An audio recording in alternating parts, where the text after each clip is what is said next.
बघा, काल बुलढाण्यामध्ये जे दाखवलं गेलं आणि आमच्या बुलढाण्याला बदनाम करायचा जो प्रयत्न का झाला, मला एक सांगा की आता बुलढाणा शहरामध्ये अनेक मतदारांचे नावं हे त्या प्रभागामध्ये होते आणि तिथे गेले की सांगायचे की तुमच्या दुसऱ्या प्रभागात नाव आहे, तिकडे गेले की तिसरं ठिकाणी नाव आहे. मी पण माझी पत्नी आम्ही गेलो पहिल्या बूथमध्ये, मग आम्हाला कळलं की तुमचं दुसऱ्या बूथमध्ये नाव आहे.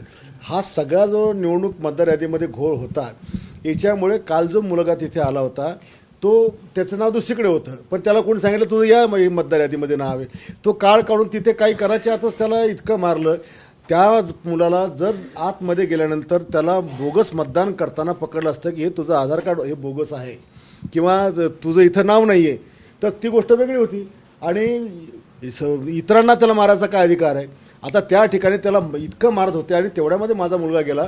तो बिचारा घाबरून त्याने त्याला चिपकलं की मला वाचवा म्हणून, आणि आणखी त्याला कोणी मार पडणे म्हणून त्याने म्हटलं तू इथून जा. काय चुकलं त्याचं?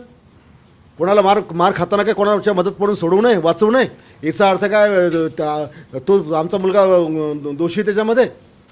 यांना त्याला मारायचा अधिकार काय आहे?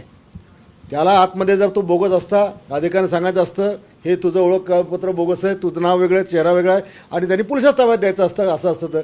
पण एवढा बोंबाटा त्या ठिकाणी केला गेला आणि दिवसभर SP DYSP बाहेरच्या तालुक्यातली पोलीस, अरे हे आमचं बुलढाणा शहर सुशिक्षित शहर आहे.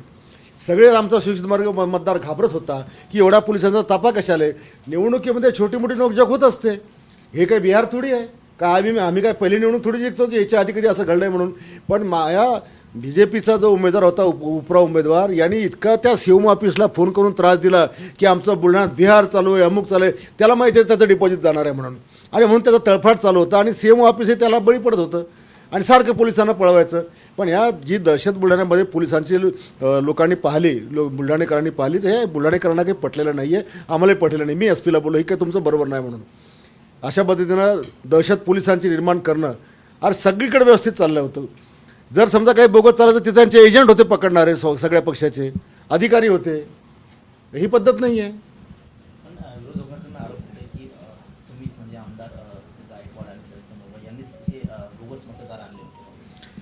माझा मुलगा त्याला मारताना गाडीवर आला पळत तिकडे, हे सगळ्या कॅमेऱ्याने पाहिलं आहे. तो गाडीवरून उतरतो आणि त्याला घेतो आणि तो बिचारा महाराज धक्का त्याला चिपकतो की मला मारू नका म्हणून, आणि यांनी पण त्याला मार खाणे म्हणून तू बाबा इथनं जा. कोणी हेच करेल ना, काय चुकीचं केलं त्याने?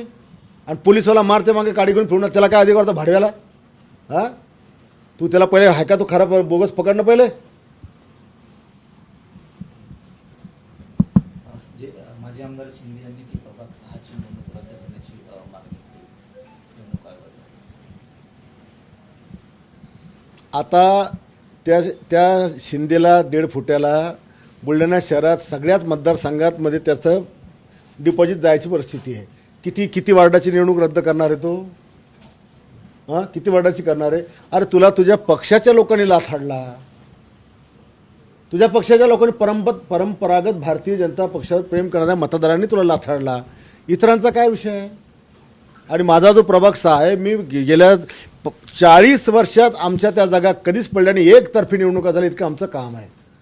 आणि तुम्ही आमच्यासमोर चिल्लर फोत्र देऊ राहिले, ते काय जिंकणार आहे का? 100-200 जाणार आहेत का? ते हजाराच्या फरकानं आम्ही आज जागा जिंकतो, तिकडे जिंकू शकत नाही. अरे तू आमदार, माझी आमदार 15 वर्ष, तुझ्या वार्डात तुला उमेदवार मिळाले नाही, तुझ्या वार्डातल्या जागा माझ्या शिवसेनेच्या मी जिंकून दाखवतो. हां, तुला तिथं तुझ्या उमेदवाराचं डिपॉझिट आहे, माझ्या चॅलेंज 3 नंबर झाले तुझे उमेदवार, ही तुझी अवकात आहे?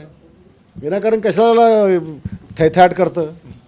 काल मतदान पार पडलं, आज निकाल अपेक्षित होता, मात्र आता निवडणूक आयोगानं हा निकाल लांबवला. कसं पाहताय? नाही, निकाल लांबवण्याची आवश्यकता नव्हती. आता नगरपालिकेचा या नगरपालिका त्या नगरपालिका काही फरक पडत नसतो, तो तेवढ्यापुरता शहरापुरता असतो. आणि त्याच्यामुळे आता 20 दिवस जी प्रशासकीय कामं आहेत नगरपालिकेच्या माध्यमातून केली जाणारी किंवा इतर, ही मागे पडणार आहेत.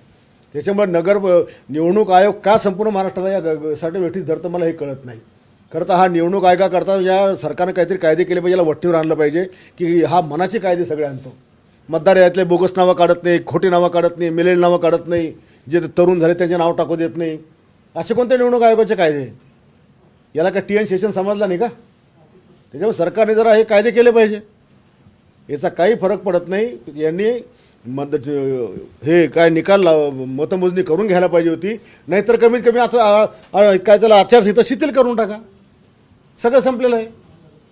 इनमिन महाराष्ट्रात 3-4 नगरपालिकांसाठी तुम्ही 246 नगरपालिका आणि 42 नगरपंचायतीचं सगळं थांबवता, हे काय बरोबर नाही.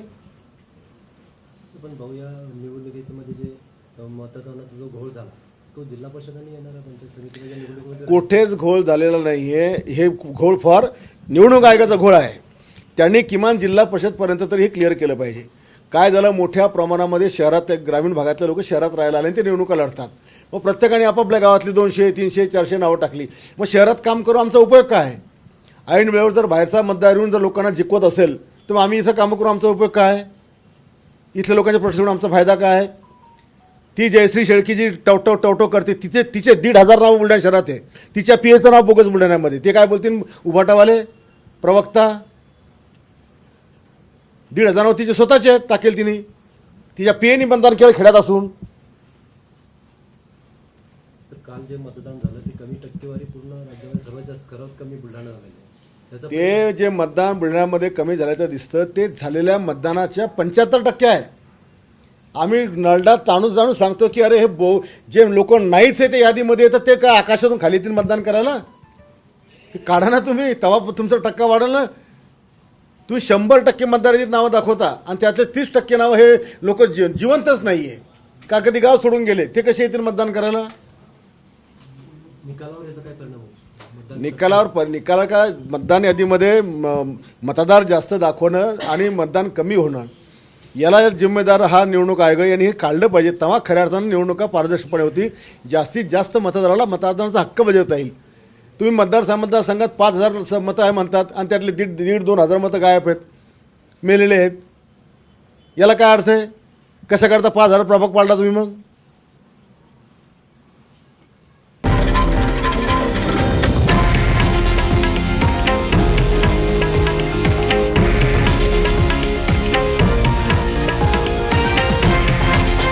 हे आहे देशातील नंबर 1 न्यूज नेटवर्क आणि आपण पाहत आहात TV9 मराठी, एकमेव.